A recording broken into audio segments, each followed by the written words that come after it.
So Olivia and I started this mother-daughter perspectives channel so that we could try to encourage other mothers and daughters to be more open with each other, to create closer relationships, to stir communication. So we thought we would share some of the things that we go through, good, some things not so good, just so that people know they're not alone. And we're hoping to bring families closer together in doing so. So with this, we wanted to bring differing perspectives because everybody has their own way of doing things. And we want this to be fun. So we don't want it to be, any tension or anything between mothers and daughters or anything like that. Might have to kill Micah when this is over. I told you she no beating butts after it's over. But no, just to communicate, to share, enjoy time with one another. Okay, well, we'll begin. My name is Niambi Stewart. I am Kirsten's mom. Hi. The first question is, how have you all been handling this quarantine and being in close proximity for so long? Like, how do you handle that? So it's been a little touchy. It was a little bit hotter in the beginning. So no, it started out kind of smooth because it was like, oh, wow, we barely get to see each other. Hi, I miss you. And then it got a little crazy for a few days. And so we needed to be away from each other. Yeah. We needed to be away from each other because we have a very, at least in my opinion, she might disagree, but we have a very close relationship. And so we talk about a lot of things. We very rarely hold our tongues with each other. I am definitely mama bear, protective. If I can keep her from going through anything remotely that I may have gone through as a teenager, I'm always trying to protect her. But she's real like, Mom, I'm not you. I can do this. I know. Da da da da da. And I'm like, boo, you've never been 40 plus. I've been 16. So you gonna listen. And so we get into those conversations. And so literally, we didn't talk for about 2 weeks. Yeah. And the men in the house, my son and my husband, were like, so we're going to make sure they stay apart because someone's going to get hurt. That was going to be her. And so it was good that we stayed away from each other. But because I do value the relationship, I hope we both value the relationship. We really kind of got to a point where we had to let's have a conversation. Let's move through this. But I think it would have been different had we not just been in each other's face for like 2 weeks straight. So we had no cooling off period because every time we turned a corner, that person was there in my face. So go ahead, it's your turn. I mean, I definitely agree that our relationship is very close. She's very. Hey, Kirsten, tell us your age too. Oh, I'm 16. Okay. Can you not? Okay. This is the first time she's gotten to say that. Okay. I'm 16. So, yeah, I definitely agree that we're very close. There's not a lot that I can't talk to her about, and that I don't feel like I can go to her if I'm like struggling with something or have a problem with something that I just can't say, hey Mom, like this is what's going on and I need your help. Like she said, that period was very rough. It was a little touchy. Wasn't our finest moment. No, definitely not. But I feel like it changed our relationship and made it stronger in a way that we know, like, even if we're mad at each other and we don't really want to talk to each other or be around each other, like, I still know that she loves me. She still knows that I love her. And there's, like, no love lost, even though, we weren't really speaking. But we're okay now. Right? Hug me back. Ew, we're okay now. Okay, that's great. You can identify with everything you said. Exactly. Yes, you can. Sure, everybody can. Yes, absolutely. Absolutely. Okay, so hello, my name is Michelle. I'm in the 50 plus club. And I just remember, I can think back to before I even had kids. I had 2 boys first, and I actually prayed. I wanted a daughter. I knew down in my spirit that God would give me a daughter. I didn't know how. She was like 6 years later after the boys. They waited too long. But during the quarantine, of course, for my child, I was sad when they were told that the college was closing and that she needed to come home. However, for me, I think Lauren and I have always tried to tell her she could tell me anything, whether she thinks I'm going to agree with it or not. I want her to know the door is open, and sometimes we're going to have to agree to disagree. So being home, one of the things we started doing is working out together. We go walk together.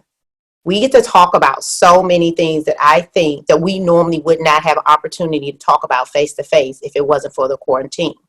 So for me, as much as I know she wanted to finish school at school, I'm actually glad for the quarantine because it gives us a bonding time. Even when we're having those hard conversations, and I know she may in her mind want to be alone, but for me, I think sometimes that alone time gives the devil time to work. So because we work out together, I get her to communicate. And so it's not always it's not that I always agree with what she's saying, but I need her to know she has a platform to speak her mind. I think we've had one incident where she wanted to do the opposite, but I put my mother foot down and she didn't like it, but I wasn't going to waver on it because at the end of the day, even though we have this kind of friendship at this age, I still need her to know that I'm her guidance at this point. So even though she's a young adult, she's not grown and on her own. And so some things, even though she may not want to do it, she's going to have to do it our way. And so that we had that one incident. And one of the things I did, I'll give her scripture because you can always argue back and forth your own words. But for us as being Christians, are you going to argue with the word of God? I kind of just leave it like that when she gets mad. So I guess she might want to say something. You just said a lot. I know what she said, but she said answer the question. So okay. Hi, I'm Lauren. I'm 20. Quarantine has been cool, I guess.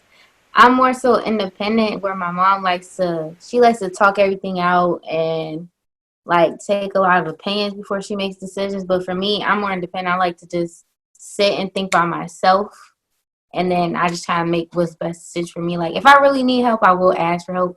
But I do think for me, I didn't like quarantine because I like my own space. But she and I have gotten closer. Like we were close, but we've gotten close during quarantine because, like she said, we've been working out more and bonding more. So that's been good. The little disagreement thing, I don't really care too much about it. You know, it is what it is at the end of the day. Like, I don't know. I think she was more like, I don't know. I think it bothered her more because I disagreed with her about it. Because normally we do get on like the same page, but like certain things, her and I just like on two completely separate like music notes or whatever. Like it's just not it. I think it was the tone, and as mothers, I think some of you can relate. The tone. I still want her to understand. It wasn't the tone. Your tone. I'm not your girlfriend off the street. Even though we have these open dialogues, I need to bring her back with the tone. For me, that means a lot to me. I don't have my mom now, but when she was living, we had this space where we could say whatever we wanted to, but it was within a respectful content. And so what she sometimes doesn't realize that she's out of the realm of what I consider respect. Okay, but at the time we were discussing it, it wasn't the tone. It was just simply because I didn't agree with you. It wasn't the tone. It could have been that. It was a simple disagreement, guys. Okay, that's our introduction. Thank you. Yes, Lord have mercy. Girl. I am Marquita Robinson, and this is Micah Lee. Hello.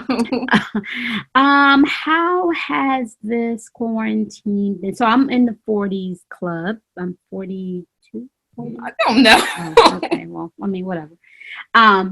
And Micah is Let me introduce okay. See, here we go. And so how has the quarantine been? It has been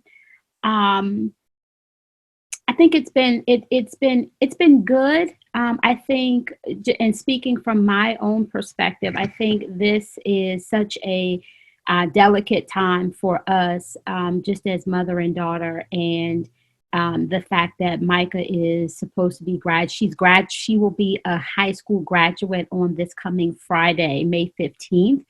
And so I see this being God's plan of giving me some time to spend with her during this time to really know where she is mentally, where she is emotionally as she's getting ready to leave home. It's been, for a long time, it was just she and I. And so it's been a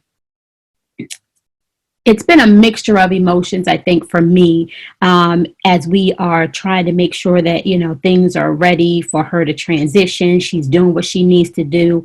There are moments where I'm just like, is she ready to go?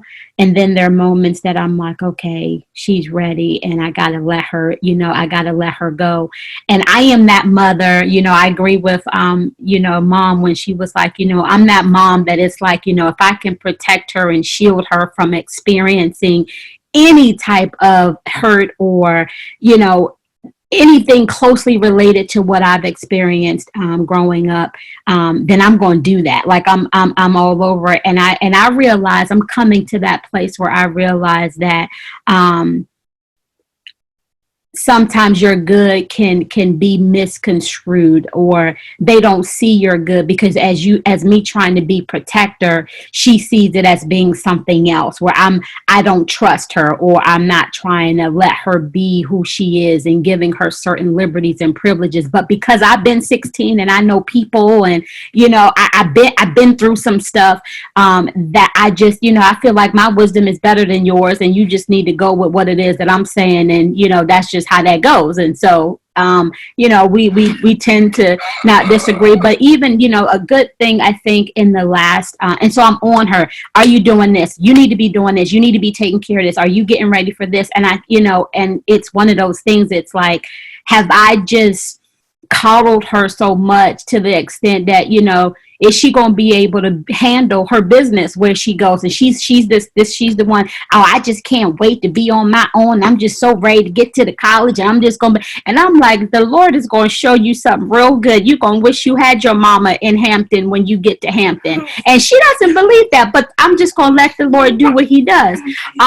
But in that, it was 2 nights, has it been 2 nights? 2 nights ago, a couple nights ago. So one thing, she came and she said, Mom, have you watched, and this is during quarantine, so that's why I'm sharing. She said, Mom, have you watched Michelle Obama's documentary? I watched it, and it's really good. And so we began to have a dialogue around that. And I just felt really good about that she watched that on her own, and she came and, she wanted to have a conversation with me about it. And then the other thing is with, the young man, Ahmaud, who, the young man that was recently murdered. And I saw how it has affected her and angered her, right? And so it opened up us having conversation like at 12:30, 1 o'clock in the morning. But I'm like, okay, it's time for you to go to bed now. And it's going to be, we can't do nothing about that. But then it helped me to say, so what you going to do? Because we still trying to figure out what the major is in school.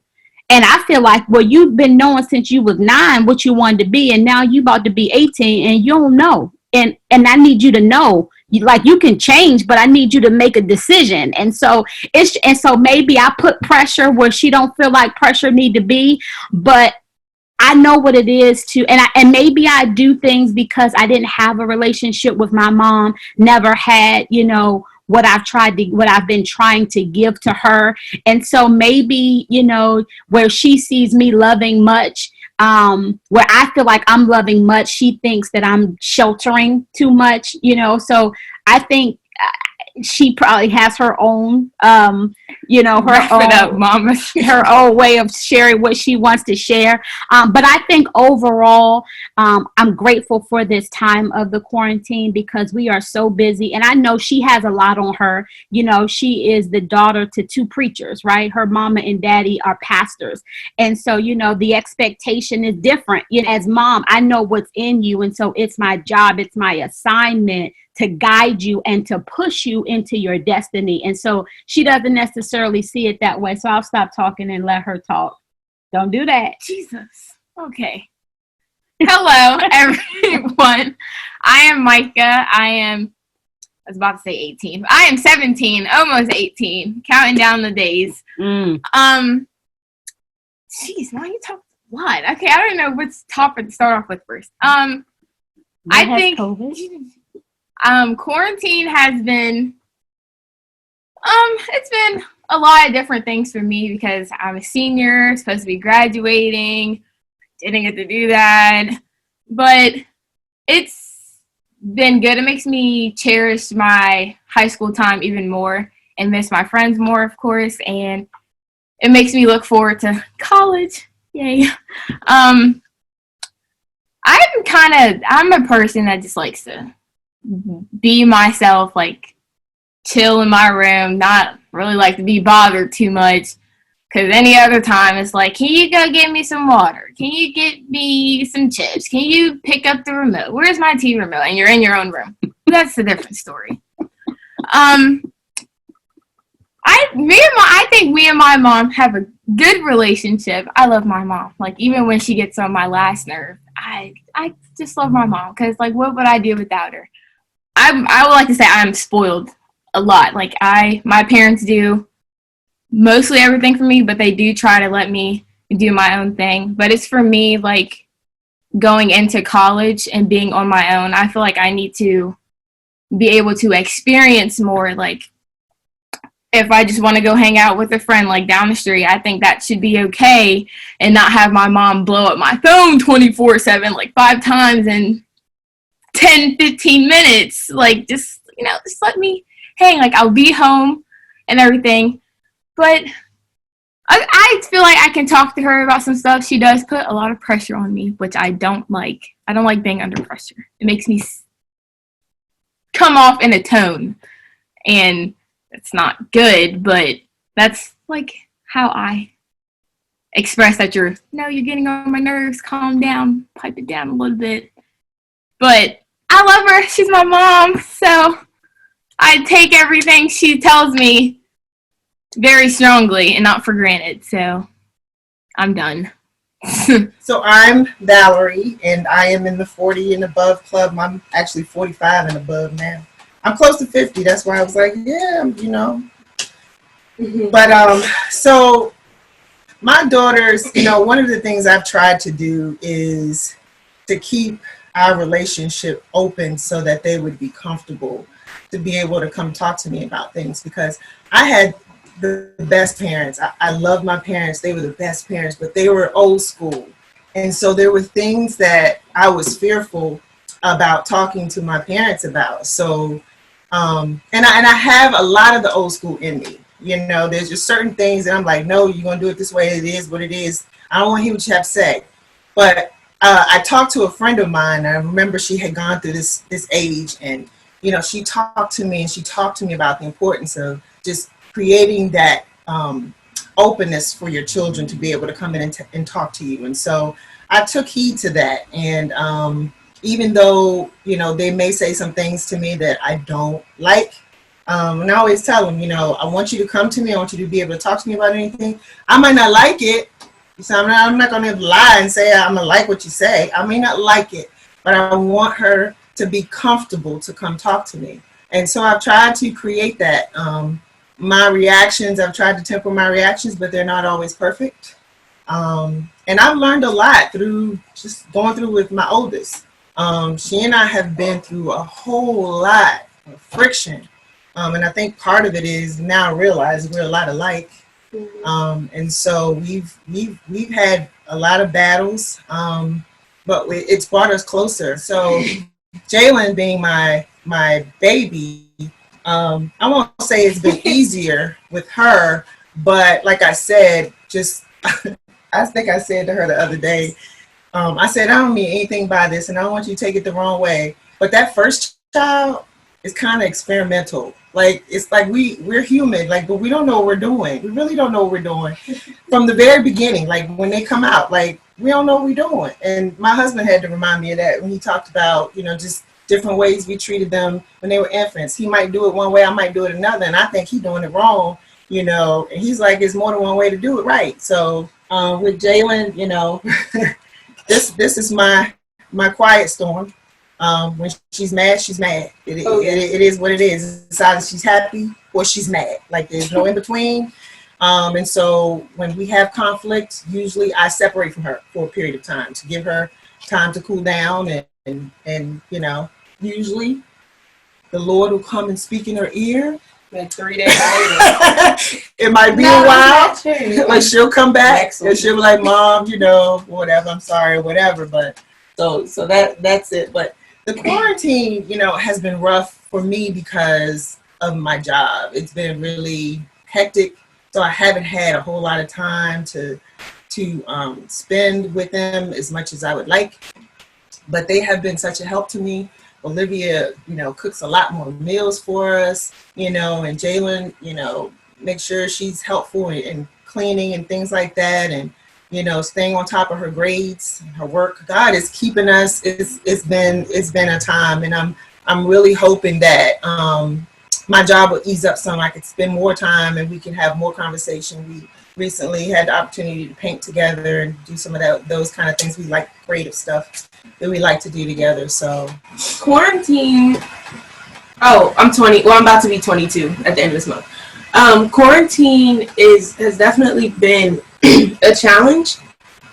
Simply because I like my space. I like to go out with my friends. I'm in this, like, I like to get out.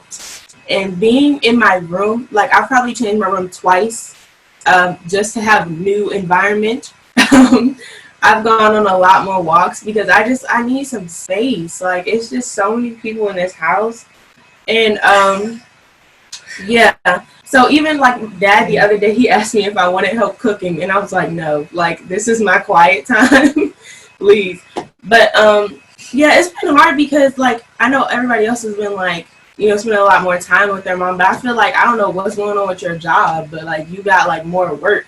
So I haven't seen my mom in like 3 months. So that's been, no, not 3 months, but it's been, she's exaggerating. It's been tough. Because I'm like trying to, you know, we have this channel and I'm like trying to schedule stuff with her, and I feel like I have a little bit more responsibility because I'm like cooking and making sure they get their chores done and all this stuff. So that's like what's been the hardest part. But I do think starting this channel, which we did kind of like at the beginning of quarantine, has helped us a lot. Mm-hmm. So we found ways to like bond, and we've had conversations we would not normally have. So that's been good. And Jalen, you can go now. I'm 15, and personally, well, within myself, quarantine has been interesting. Like, there are days where, you know, you wake up and you're just like, today's not that day. Mm-hmm. And sometimes when you're having those bad days, you take things out on people that you shouldn't take things out on. Like, sometimes I'll get an attitude with my mom, not intentionally, but just because it's a bad day. So I try to go in my room and just have me time. But I actually don't feel like too much has changed with me and my mom's relationship. And I only say that because I feel like I've always been kind of open with her. I feel like me and my mom have always been close. So, you know, it's just building that relationship. It's hard to do that right now because work and stuff is getting more stressful. But, yeah. So this one is to the daughters. Do you see yourself becoming more like your mom? And if so, what ways? And how do you feel about it? I don't know. That's kind of hard. I don't like. I do love my mom and I respect all that she does. But just certain things, I'm like, nah, I'm not gonna do that. Like, as much as I love her and stuff, but we're just two separate people. So, like, my mom is real, she at the crack of dawn, she's up, going, like, Energizer Bunny, and she wants everybody up with her, and she always wants to be like, I just love you, like, all the time, and I'm like, all right, like, that's okay, that's a little much. So, like, I just want to make sure, like, I will make sure, like, my kids know that I love them, but I think we just express it differently, and, like, just when I'm energetic, it's like a calm, energetic, she's just always on go, like Tigger, everything. She want everybody up. She's singing at the top of her lungs. Like, it's just a whole 9. And I'm at the 5 or the 4. I'm just not there yet. So, is there anything about you, Lauren, that you noticed that's like your mom? right now? I think sometimes my mannerisms, maybe. Mhm. Or like how I carry myself. Or, and my reactions to things for sure. Probably definitely a little more like her. I don't know, but my temper is probably like from my dad for sure. But I don't know. Maybe. I think, well, on a spiritual level, I think I learn a lot from my mom now, and a lot of that takes part in my maturity. I feel like a lot of my traits I just picked up from her. And so, yeah. Like what? Like what is there one thing that you can think of in particular? No, it's fine. But, like, sometimes people say I'm emotional. That is valid. I get that from her. Yes. A lot. It's like everything. I just I'm like a mini, like I'm her mini. I agree. Basically. So I agree. I'm sorry. Now, I agree. On value, you be ready to cry and everything. You do. I am a little dramatic. Yo, it makes me want to get My mad. sister, I love you, but No, yes. gosh, That's the And I'll be thing. like, where do you think she got it from? I'm really dramatic. I also get that from her. And then she'll be absolutely. mad at me when I say things or I do things. And I'm like, I get it from you. It's not my fault. Well, yeah, it is. Because you need to control yourself. What? I have nothing to do with that. Next question. Never Oh my changes. gosh. Self-control, right? Yes, Mom. Yes. Anyway. I think in the way that I deal with people, my friends, I think sometimes I have to find ways to be more present, because a lot of times, you know, my mom has been the same way with her friends all the time. Like they have like an understanding, and I'm still trying to figure out this whole female friends thing. And it's like a lot of times they want me to talk to them more than I want to talk to them. And I'm just being real. Like, it's not like they're not my friend, but it's just like me and my mom have this same kind of thing where it's just like, we'll check up on you and everything like that. But you got one chance. You know what I'm saying? So it's like, I'll be close with you, but you got one chance to mess up, and that's that. Like, you know what I'm saying? So we're similar in that way, just the way we like are very careful with people and observative. It's the I put people in categories, right? So Right, yeah. you know, God wants us to love, right? But there are certain people you're not going to let but so close to you. Mm-hmm. And once people show you who they really are the first time, as Maya Angelou would say, they go in a different category. Yeah. You know, I mean, I can still love them, I can still pray for them, but they're not here anymore. But Jalen's like And that. so that's what she means. It's not like I just kick people out and Yeah. say you're gone and you're done. It's just that, you know, as far as the people that are close to me, I don't allow that many people that Yeah. close up on me. She's Jalen- always taught me, my mom always told me, like, be careful who you let into your heart. and Yeah. Stuff like that. So. Jalen give you half a chance. Yeah, Okay. You could start saying something wrong. Jalen's be like, ooh. yeah. Yes.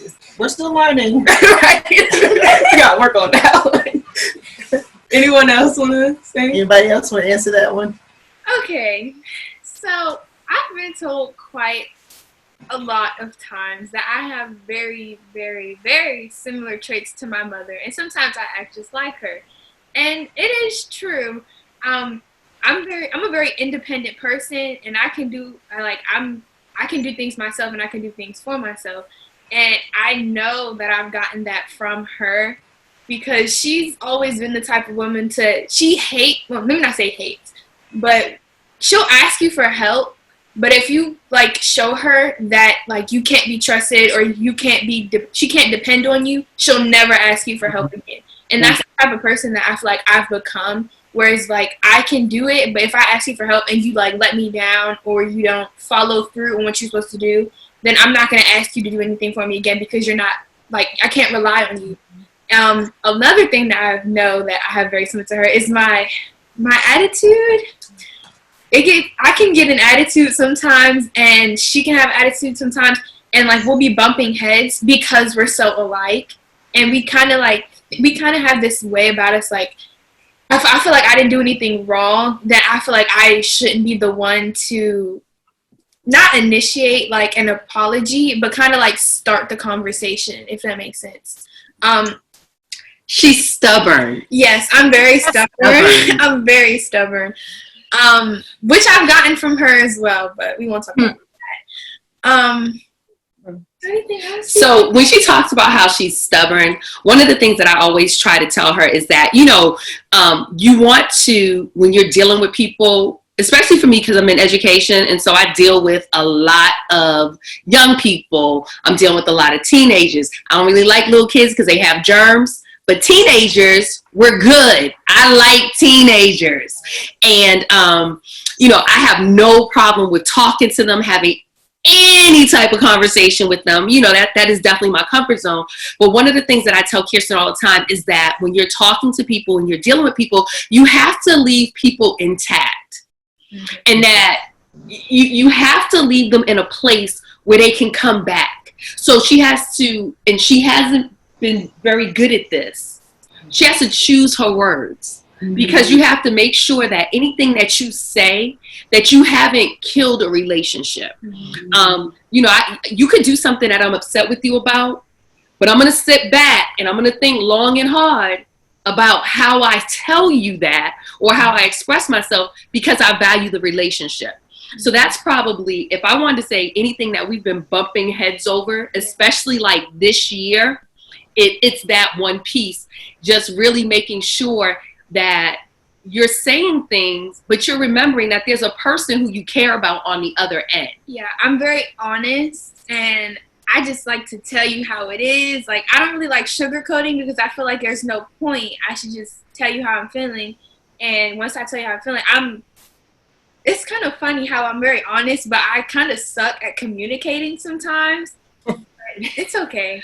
I'm working on it. But yeah, I like to just say how it is and just express myself. And that's what she said. She's always like, you have to choose your words wisely. You can't just like say like what you want to say, because sometimes it can come off very like aggressive and very like, I don't need you, like, that type of way. And I don't mean it like that, but it can come off that way. And she also always tells me that I should never like if I'm like having an argument with like a friend or somebody, that I should never really have it over text message, because tone is never properly conveyed over text message. I agree. Because you should always like Absolutely. have an argument like call them, or make sure that it's like in person so they can see how much you care, and they can never then like nothing gets lost in confusion or relation in that way. Mm-hmm. So I've definitely picked up a lot of things like that from her. Like I very rarely see her have a argument over text message. It's usually either, if she has one, it's in person or like over the phone, so they can both parties can like properly express themselves. So I definitely say I picked that up.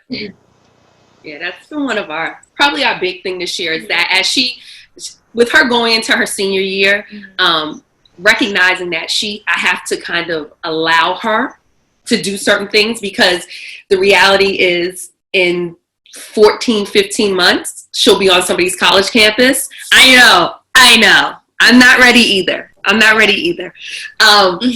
that's my reality, that in 14, 15 months, she's going to be on someone's college campus. And I need to know that I've taught her the things that she needs to know, and that she's comfortable enough to call me if she has a question, because Mama got a car and I will be there. There's no doubt about that. But also too, being on that campus, I need for her to be able to really navigate relationships, especially when you talk about new people. Because I was fortunate. I went to college with my best friend. We've been friends since 7th grade. We went to, we went from 7th grade to 12th grade together. We lived together for 4 years. Yeah, it was no issue. But now you hit a college campus, you're going to have to really learn how to navigate the relationships of possibly someone you never met before, and now you're living with them. So that's really been my big thing. Just let's talk about how you're talking to people, whether or not you want to keep that relationship intact, and how we do that. So I'm glad to know she's listening. That's always a plus. So I'm late. I didn't get to answer the question, but I'm very much like my mother is. I really don't want to say that, but I am. People say that I look just like my mom. I don't see it all the time, but when we make the same face expressions, I'm like, yeah, I get that from my mom. Yep. Spiritually, I think I learned a lot of how the way I saw her praising God when I was younger and just growing up, it made me, I was like, I want a connection with like that to God. And I have my own praise now. It's very different from hers. I sing, I dance, do whatever. And that's the way I communicate with God. Like I hear God through music and not all the time through prayer or when the word is being preached to me. One thing I don't get from her is that I'm active. I like to move around. I like to be outside, play sports. Through quarantine, she's been stuck to this desk, like literally. I'm with you, sis. Don't worry about it. 4 hours. I'm like, hey, Mom, let's go for a walk. And she's like, oh, wait, let me finish this real quick. And I'm like, okay, I'm irritated by that. I'm like, I'm going to go to my room. I'm going to do it by myself.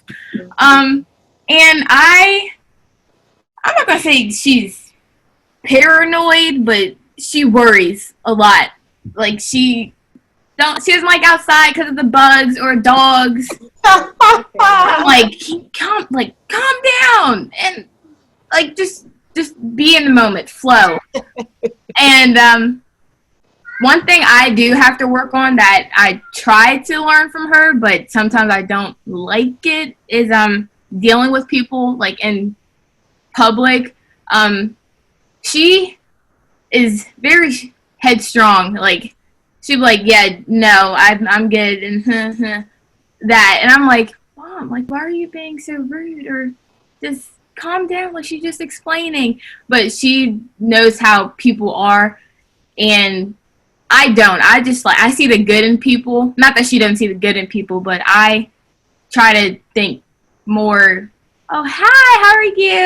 Like, I'm a hugger. I like to hug. She's like, no, it's hi, yeah, hi. I'll do that, yeah. So we're different, but we're the same.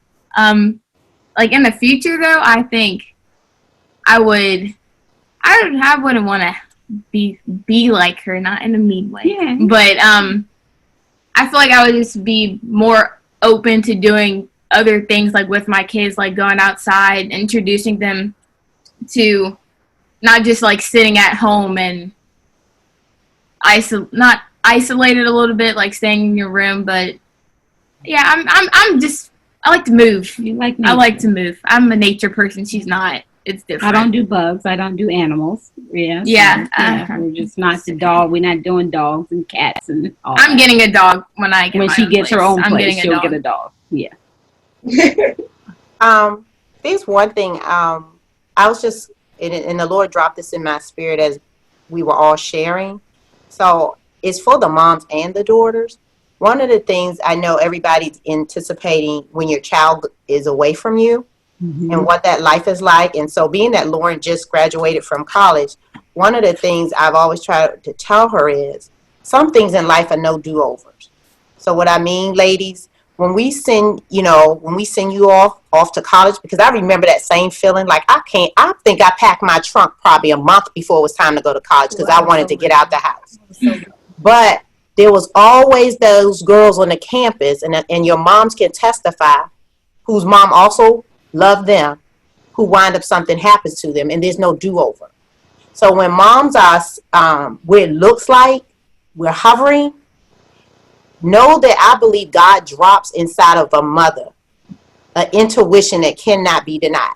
My daughter can tell you, I can sense when she's out. I will send her something, a reminder of who she is, not even knowing where she is. So but I think about the girls, and when I hear my daughter say such and such was raped, such and such disappeared. These things are so real on campus, and for us to sometimes think it won't happen to me, those same girls had those same thoughts. So know that you are going to have to deny yourself sometimes. And you're going to have to say, at the end of the day, I know my mothers love me beyond anything. And every mother has said on this call, which was consistent, I'll go through hell, literally, to save you all. There's just some things out there, ladies, they are no do-overs. When we send you on a date with someone, there's no getting back your virginity, your innocence. It's no do-over. And so, yeah, we do. And we have to work on it as moms to pull away. I will say, like you're about to go off to college and you're entering your senior year, like your moms do want the best for you at the end of the day. But I always tell my mom this, I said, stop panicking so much, because like I get what she's saying. Like it's a two-way street, because I do get you love me, you don't want nothing happening to me. But at the end of the day, I feel like you gotta be thankful that if you can see your child has a relationship with God, or you see that your child is making smart decisions, don't stress them too much. I've been to college now, and I'm come home and I've seen girls who, their parents been too much down their throat and they out here tripping. And that is true. So I mean, like, and then let's be grateful we have good daughters. You all seem like you guys are good kids, and you're about to go to Hampton, which is a good school. So like, I would say don't forget God when you go to campus, because that could be the biggest mistake and the most detrimental thing you could ever do when you go to college. Because I think for me, I was so ready. I was like, I can't wait. I'm counting down the days. I'm about to get away from my mom, get away from my dad, all of them. Like, I need out the house. I want my freedom. Like, and yes, it's a beautiful thing. I wish I could go back sometimes. But like, same time, like, I was so grateful, like, for the lessons my parents taught me, and just for them to, my mom's voice, she sent me paragraphs, you guys. Like, I could be out of party and I'll look down and it'd be a mess for my mom. That thing is so long, and it, like, sometimes it was so annoying, but it probably did save me from doing some dumb stuff. Like, I could have been like, let me go. I'm not like, let me go out again. What I'm saying? Like, let me go do this after this party's over. I was like, you know what? No, I'm gonna go ahead and go to sleep. Like, so you can go out, go have a good time, but don't forget your parents, because at the end of the day, like, the stress of something happening to you is too much, and there's no replacement of who you are in their lives. So I will say, be mindful, keep God first, but parents also, don't stress and stop panicking, Mom. And I so appreciate you for saying that. I think, for me, it's a thing of God saying, you've trained her up well. Mm-hmm. And you have to trust that I'm with her when she's not with you, right? And so having to begin to, to work through that, right? And to making sure that I've done what is right, right? And so it's one of those things where there's some things that life is going to teach her, right? I have to accept the fact that I am not going to be able to shield her from everything that life is going to throw at her. But if I can try, I want to be able to do that, right? Because that's just, and again, I say, because it wasn't done for me. And so I had to, at 17, I had to become an adult. I had to figure life out for myself. And I made a lot of mistakes on my journey, but at the same time, it was my journey to take, right? And my journey is not going to be hers. And so having, and to make sure that she understands, and I had to get to a place where I did not, I had to stop covering up or not letting her in, and knowing where her mother came from and why I am the way that I am. Listen, I mean, I have to say, you're nurturing, you find your identity from your parents, right? You find out who you are from your mom and from your dad. And so I've had to figure some things out. And so my prayer has always been that, when she sees me, she sees strength. She sees, what it's like to be able to stand on your own 2 feet and not to depend on anybody. And that could be a good thing and a bad thing to an extent, right? And so I want to make sure that she has balance, right? And so even now, my prayer is like, because when we go to church, we in church, we got 2 churches, we doing this, and that wasn't her act, something she just inherited because of who her parents are. And so I don't want it, and I'm so glad that you said to her, don't forget God when you get to the campus, because I know that there are young people that, their parents have said, you going to church and we dragged you to church and we made you go to church. And then when you get old enough, you don't want to see church. My prayer is that does not become her story, that she will always love God, that she will always know that her place is with God. And so life is going to happen, but don't get to the campus and lose your mind and forget that you ever knew God. Right. And I know you're not. I listen, there is no question, but I'm just glad that you have other young people, beautiful young Black girls here saying to you that, you know, I've been there, right? And so, Mom, you need to calm down, but you also need to not forget, you know? And so I'm grateful, you know, for this time and knowing that even when I'm not in my mom's presence, I represent my mom. You know, I represent. Remember, and I've been saying this, you know, since she's been little. You better remember what your name is. I love it. Amen. I do. And I ain't taking that back. You better remember what your name is. Absolutely. And then if I could just add in, you made a comment earlier about being excited about going on campus. And I remember the summer between my graduation and freshman year of college. And I'm originally from Boston. I grew up in Roxbury, so I grew up very, very much in the city. And I went to school in Virginia. And so I went from night to day, two totally different places. And so I remember just kind of getting into it with my mom all summer long. Like, man, I cannot wait. My mother and I are both Geminis. Our birthdays are literally 8 days apart. So anytime, right? So anytime you deal with us, you're dealing with like 6 people. Wow. When I say my mother and I are exactly alike, I mean, like my mother comes to visit us and she literally, after about day 3, me and her be like, Time for you to go home. But I mean, but we're honest about that because we're so much alike. And so by the end of the summer, I could not wait. I got on campus, got my stuff in my room. My mother turned around. She was like, all right, I'm gone. I'll see you later. And I stood there and cried. My mother had to record that thing, honey. I'm gonna record that thing. You said I was gonna cry. When I tell you that I stood there and I cried, my mother had to stay in Virginia another 2 days to get my life right. Because every time she tried to leave me, I was like, "You gonna leave me? You gonna leave me?" And she's calling my dad in Boston, and he's like, "Oh, you gotta stay. Don't leave my baby like that." So by the second day, you know, third day we're down there. She's like, "Okay, Niambi, I'm going to leave," and I was like, "Okay, I can do this. I had like a bear and everything. I mean, as much as she just worked my nerves, the thought of not having her right there and not being able to go in the room when I'm upset and put my head on her lap and cry and do whatever, it was just too much. So I get it. But I'm honest about my story because, you know, I cry like a baby. I know I'm gonna cry.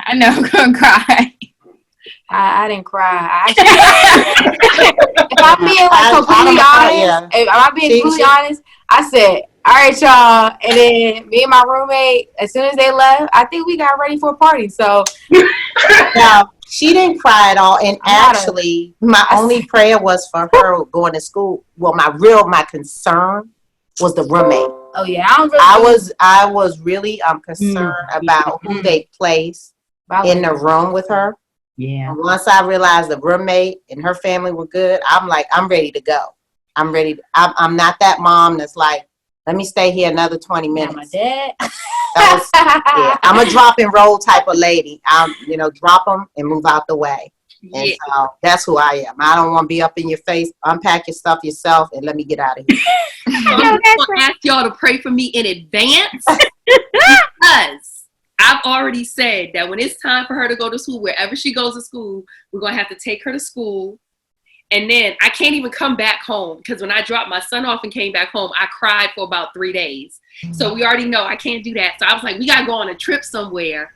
And then I got to come back to her school to look at her to make sure she's okay before I can come home. I might have to go straight to an island, get on the plane. Like after that, I'm gonna have to go somewhere just so that I can just be. Yeah. And if she need me, she's just gonna have to call. Yeah. So if they go somewhere after they drop me off at college, they can't go somewhere I haven't been before. Right. And be like, I can't promise that. without me, like, no. You I can't. ain't making no promises. You already take trips and don't take me, so I mean, Oh, no. I wherever, if they leaving and going somewhere, I'm going to. I don't play that. I don't like that. Val has been telling me for the last year that we need to go out without her. She was like, Yeah. leave that child We at could go home. to anniversary dinner. Come on. Right. We We went out for our anniversary. did. We're at our anniversary dinner, and she's like smack dab in the And middle. I'm like, hi, like, hey. And I'm gonna need you to cut the cord. Mom. it's Yeah. not, it's not all me. It's not all me. It's her daddy too. So let me tell you, because what you don't want is, you don't want it when she leaves that you're looking at him like, who are you? Okay. And Yeah. I really think there's a time and place Mm-hmm. for all it. And you need to cut the cord because they're going to go on and live their life. Absolutely. And if you ain't in love with the one that you chose to love with it at that time. Hi, Soror. I see the blanket back there. I saw Roy. Sorry. Later for that. Later. Do that, Val. We love our little sisters too. But really, I think you need to learn to get your time because they're going to live their life. Well, you know, and you're absolutely right. And we've done better at it because sometimes we'll just be like, look, it's just us. We're going. But, you know, sometimes I don't mind because I do know the time for her to go is coming. Absolutely. And so because of that, in all honesty, I don't mind sometimes. I do cherish the time with my kids because, you know, I have one in college and then she does have a whole nother life. So like literally it's nothing for me during the course of the week. I might see her, she might get home that night at like 9:00. She's gone the next morning and then she happens to have a game and that's the first time I've seen her in like a day. Oh. Or, you know, I might be texting her like, hey, how you doing? Because we haven't had time to really sit down and talk. It's or nothing for us to not see each other for 24 hours. Yeah. Because she'll be, like, I leave in the morning for school before she even wakes up. And then if I have a game, and then I play lacrosse and I do all-star cheer. So if I have a game that afternoon and she can't come to the game, and then I have to go straight to cheer practice, I haven't seen her since the night before. Oh. So it's like whenever we do get the opportunity to spend time with each other, we try to because we know, yeah, this time is limited. See, she likes it. She likes being with you. she does, I mean, we on have most occasions. I mean, on most occasions, we Yeah. do have a good time together. I try to interact with a lot of her friends. Yeah. So her friends are always like, oh, well, we're just going to go see Miss Nyambi. We're going to just talk to your mom. And she walks up and she's like, why are all my friends with you? And I'm like, because I'm that mom. That's Valerie. That's Valerie. So important for Yep. me to know her friends Yeah. because, you know, we are, and that's one of the conversations we have because moms, we can all agree that they'll have a friend, especially our girls, and we'll be like, Mm-hmm. Yep. no. And because we see it, we know what they're up to, we know what they're doing, and when we try to tell our girls, they're like, no, she's great, mom. And you're like, no, Yep. she ain't. No, she ain't. And then something will happen, and the child comes back and is like, Ma, you were right. How did you know? Because I'm 40 plus and you're 16. I'm gonna look straight Right, ahead don't like even this. look I'm looking at you like Don't this. even look at me. Hey, don't be embarrassed. It happens because it happened to me a few times. So don't be embarrassed about it. Actually, I don't even care about it no more. Lord, don't care about nothing. I'm sorry, I don't. But the people she was like, I don't like. At first, it was like, okay, like it sucks. But other people, I was just like, all right, well, I'll catch y'all on the flip side. My mom don't like you, so. And I don't know why my mama don't like you, but because my mama don't like you. No, she told me. Mama, Yeah. right? But She told me why she ain't like him. Not like. I like, all right. So that's one of the things I do try. At least I hope I've tried. I try to when she be quick. She be when like, she makes something ain't right. But when she makes a mistake, the one thing I think you can, I don't tell other folks. Do you know what I'm saying? Mhm. That somebody can help. I don't go and tell it. So my kids make plenty of mistakes, like I make plenty of mistakes. That's right. But I don't go to people unless they are someone that can actually help their situation. So sometimes I think then it gives this false sense of, oh, you got the perfect kids. No, I don't. I protect the environment for where they can fail and still recover. That's And it. still feel safe. That's And it. so That's if I it. don't feel like you can bring anything, it does, because back in the day when we made mistakes, it became the conversation that Call and told everybody. Everybody. So no, I don't have perfect kids. My kids make plenty of mistakes, but I'm very select about who I bring into that. Yeah. And that's what you have to do, because you don't want your kids to feel like when I make a mistake, I'm on the world. The whole world knows about it. To add to what you're saying is in terms of our own circles as moms, our circle has to be safe because they pay attention to that.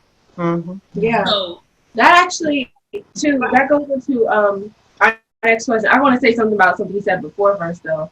Talking about just how our moms interact with our friends.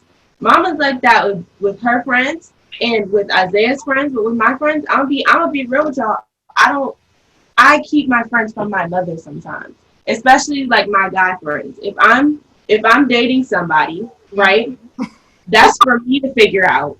When I'm ready to bring him to you, like for me, it's like if I want to date, 9 times out of 10, I'm gonna have fun, and then I'll figure it out, and then it's like, okay, do you deserve to be my mother or not? At that point, it's like, okay.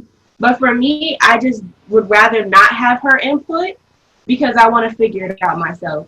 But she still lives at home. So Right. But like he'll still come, like if a guy's coming and we're going on a date, he'll be like, hey, I'll be like, all right, let's go. No.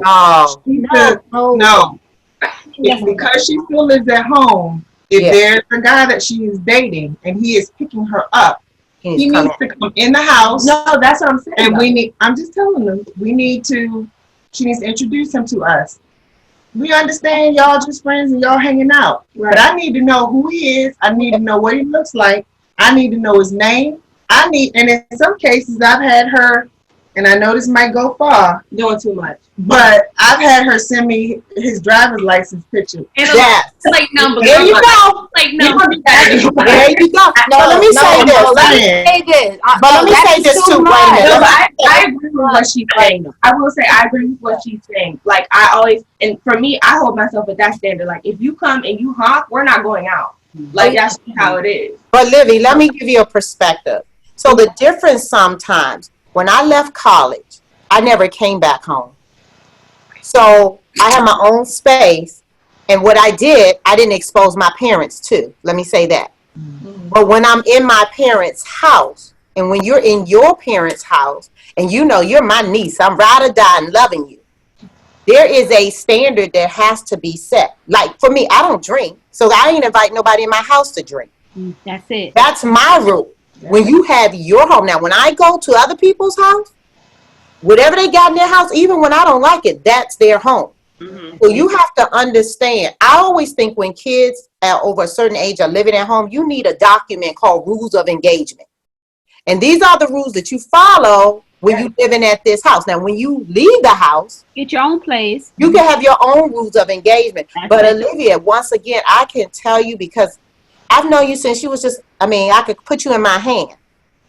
God forbid if something were to happen to you and your parents had to hold an account of who you were with and could not. That's I completely agree with. And we talked about this on our video that's probably going to go up before this one about how I respect her rules and I make sure things are done around the house before I go anywhere. I'm always been that respectful child. When it comes to my friendships, female, male, whatever, I know that my mom, she has a discerning spirit. So I do like to get her perspective if I ask. But a lot of times I just feel like she has been kind of like over me a lot of my life, and I want to figure it out for myself. So if I'm being friends with somebody, I'm always being cautious, like I said before, but I just want to make sure that I'm learning how to discern for myself who belongs in my life. And that's really that. Not to say that my mom isn't close to my friends. Like all my girlfriends, a lot of them like she knows, but they're not going to have like a whole deep conversation with my mom. You know, but that's been a bone of contention with her and I because there are things that I can see that she may not, and that she can learn from even now. And a lot of times they think they know everything already. They think, I don't think I know everything. but That's just your age. That's the age. Yeah. But all of them do. The teenagers, they think they know everything already. The favorite term is, I know. I already know. I know. Yeah. No, you don't. You don't know because you haven't been there. She forgets sometimes that I need that same amount of freedom. There was no freedom. Not necessarily the same amount. There was no, but I feel I like, married out of my parents' home. There was no freedom. right, but Mom, you were able to, I'm sure, have that conversation and be sure. like, But it you weren't wasn't there. for me. Sometimes when I go out, it's like not even 15 minutes is the minimum conversation. It can last a day. It could last 24 hours before I get an answer. And I feel like you never had to deal with that. I'm just being real. Y'all were raised in a different time. Like where 22 was that marrying age. For us, 22 is like I'm single, I'm getting to the money age. Like, you know what I'm saying? So you gotta like I try to take it with a grain of salt sometimes because like Lord, I don't know. I just think for me personally, I don't think that will fly for me and who I am. And I know, and I'm like looking at the difference between us and our moms, like that's a whole different generational, like the gap is serious in terms of that because right now, not saying that our moms were not independent, but they were independent in the sense of once they finished college or whatever they decide to do after high school, they're getting married, they're starting families, or they're moving on with their career. For us, we are taking more time and getting out there. So what we consider like certain amount of freedom, it's not going to happen because you're at home. Right. Like for me being at school, sometimes I was lying, sometimes telling the truth. Like my mom would call me like, what you about to do? I'm like, I'm about to go to the club or I'm about to go out. Either I was or I wasn't, but she wouldn't know that because it's a little running joke. Now, that type of freedom is because I'm at school and I'm not in my mom's house. I'm not in my parents' house. Me trying to say I'm not doing that here because we're in quarantine and because, just the reality of being home. So, like, you kind of just have to, like, it's a give and take situation. Like, I still have to be like, oh, can I go with such and such? Even though, mind you, I'm 20 with a bachelor's degree. I got to ask to go somewhere. Like, you know what I'm saying? So, I'm not discrediting the fact that you're 22, you're about to be 22, and that you're an adult. But that's just, unfortunately, it's just the life we live in and the generation that we're in. I can give a different perspective. And I'll say this. First, I think there is something to be grateful for. And I know y'all sometimes don't want to hear this. But when I was 15, 16, 17 years old, and my friends the friends that I had, they had parents that quote unquote were strict and they were told that they needed to be home. There were boundaries and there was structure for them. I didn't have that. So at 14, 15, 16, 17, I was already in a fast lane. I was already living life as an adult. And so I was exposed to things that your average, which they are now, but the average teenager really shouldn't experience until they're into their adulthood. And I wished, even then, as a teenager, that I had the structure, right? My grandmother was there and she did the best that she could, but she took ill. She had a stroke when I was 14, getting ready to go into high school. And so that the most parenting that I was getting became ill. And so again, I was having to figure things out on my own. So when I was 14, 15, I was in the club, boo. I was hanging out with guys that was selling big dope. I was in the club. I was going to see Rare Essence, and and they knew me. They knew who I was. They knew me. So when I was 17, 18, I wasn't looking for no husband. I was trying to live. I was trying at 17, crying the day of my graduation because I couldn't believe that I was walking across the stage at Constitution Hall. And then right from there, I went into an apartment, having the responsibility of an adult. I wasn't looking for husband. I had never seen an image of a husband and a wife. So no, that wasn't the thing. And so for me, I'm able to pick. So for having her, I'm able to look at people and see and discern. Yeah, this ain't This ain't gonna be, whether it be male or female.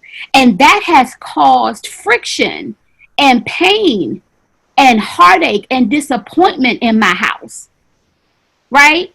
To the degree that my child is feeling some type of way about her parents because we see something in friends that she has selected that we know that are not the best influence, right? Mm-hmm. And it created some turmoil in my house. It created some, I would even dare say, some depression, and it created some false things that wasn't real, but perceptions became realities, right? Because mommy is saying, listen, if your friends don't respect your mom and dad, that when they see us at the game, they can't speak to us, then they ain't your friend. Yeah, how they gonna be your friend when they can't respect your dad and they can't respect your mom? And they your friend? So what does that say? What does that say to you, say about you and how you honor and respect your parents, right? And so there were things, and then coming to a place also and adding a layer to it is that when they don't look like your child. So I got that compounded, right, with my discernment. And then we talking about cultural differences, right? When she's growing up and going to school with people that predominantly don't look like her and don't live like we live, right? And so then it becomes, well, y'all don't like my friends and this is why, and I don't talk. And so we had to work through that, and it took some tears, and it took us having to sit down and having some real heartfelt conversations about about friendships and understand and trying to get to a place of understanding. And it took a breakdown for us to get there. And I would say that, I think we've come, we've grown to a better place. But man, it was rough. It was rough in my house for a season over this one little girl. Okay, I'm gonna talk about my perspective from that. Okay. Growing up, we lived in Maryland, but then moved here, and then I was exposed to people that did not look like me. But for me, at first I didn't understand, like, oh, you don't do that because you're black or because she's white. I didn't see color. Like, I saw people. I see people. Mm-hmm. And I do now, as I'm older, I see black and I do see white. I see what's black people go through that white people do not go through. But for I don't have a lot of friends. I don't talk about my friends because I don't consider everybody my friend. Like, I call them acquaintances. Like, I'm like, oh yeah, I associate with them, but they're not my friend. And I've learned from my mom that you can't give everybody the title of best friend. Like, they have to earn that. You can't just give it out to them. And I have learned that, and I apply that to, I do apply that to my friendships now. My circle is very small. I do not talk to people the way I talk to other people. Like, my best friend, she is white. And that's because I consider her my best friend because she's there for me in ways my mom, who is my best friend, but in ways that she's not. And I can talk to her, she listens, and we go through some of the same things, like, at the same age. So it's like, oh, I can talk this out with her without feeling like I'm judged or too much pressure is on me. So I would say we did go through a hard time. Like, I was like, okay, like, I'm not going to actually do anything anymore because there's always a problem with her because you do not like her. And at first I was like, oh, you're only saying that because you don't like her. Friends go through things. They have their ups and downs. They fight, but if you're meant to be friends, you'll come back together, forgive each other, and move on. And me and her did have 2 falling outs, maybe, and she had called it before. And I'm like, for me, it's like, you have probably been through that, but it's like, I'm growing up and you have to let me experience it for myself to completely understand what you're saying before you go out and judge that person before I even see it. So it's like, what does she do? Like, I don't understand what she's doing. Like, I don't, like, me and her, we're cool. You might not like her, but I'm like, okay, hopefully I will work through that. I have trust issues with people because I feel like I can see through my mom's eyes, like especially now. Like I'm like, no, I get weird vibes from people because I can tell that me and them will not mix together the right way because I know who I am and I think I see who they are, but I could be wrong. But it's like for me as a person, if I don't feel it, it's not going to happen. So I don't bring people here because I don't vibe with them the right way, or my parents couldn't vibe with them the right way. But my hope is that if I do, they could work on it and be. And I think we've gotten better. And we have gotten better. My friend Jess, she lives right down the street from me. When I FaceTime her literally every day, even though we're right down the street, and she'll talk to my mom. My mom gives her encouraging words and stuff, but it took a minute to get there. Me and her have been friends since 6th grade, since I first moved down here, and she moved down here at the same time. But it wasn't until mostly my senior year of high school is when, like, we had this talk, and I talked about how I felt about it. She talked how she felt about it, and it took tears, it took anger, it took depression, but it was worth it because now I can talk to my friend on the phone. It grew, it expanded more, and I'm grateful for that. But at first it's like, let me experience it for myself so I have a full understanding of what you're saying before you're throwing shots at me and her, and we don't even know like what our friendship completely is yet. Yeah, the best lessons are experiences, and that's just true. Like when you can experience something, it's the best lesson. And Jill, I know you have something to say. Oh yeah. So for my age and my generation, I feel like we live in a time now where we're exposed to a lot of things that haven't been exposed to people before. And so I feel like a lot of the experiences that my mom and Olivia may go through, or my mom and my brother may go through, I learned from. So when it comes to like her discerning spirit, I've actually learned from that, and I now have a discerning spirit. Like, there's things that she'll see in my friends, and she'll be like, Jalen, I don't think, I don't like that person. I'm not comfortable with you going over their house because of this. And I'll still go, and then I'll come back and be like, yeah. Like, she knows. So there's positive in that, but there's also things that I know that she tries to protect me from, that sometimes I'm like, well, I want to go through it because I want to see how can I learn from it and how can I go through that.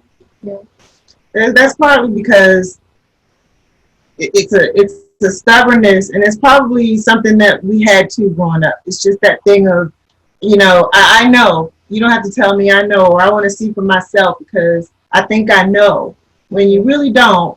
But there are times where you're just going to have to experience on your own. And I want to say to Micah, things might be good now, but later on, God might remove that person out of your life. Like, that person may not be in your life all your life. We've learned that as moms too. There are times and seasons for relationships, and you're going to go through ebbs and flows. So this person may be your best friend now, but when you're grown, they may not. You just have to keep an open ear and always listen for God, and a lot of times he'll do that separation on his own. You won't even have to do anything. And to be honest, sometimes I will introduce like my friends or certain people that I know to my mom just to kind of see what her perspective is on them if I'm confused on whether or not I should go a relationship with them or a friendship with them. So the intuition thing helps. It's a good thing and a bad thing.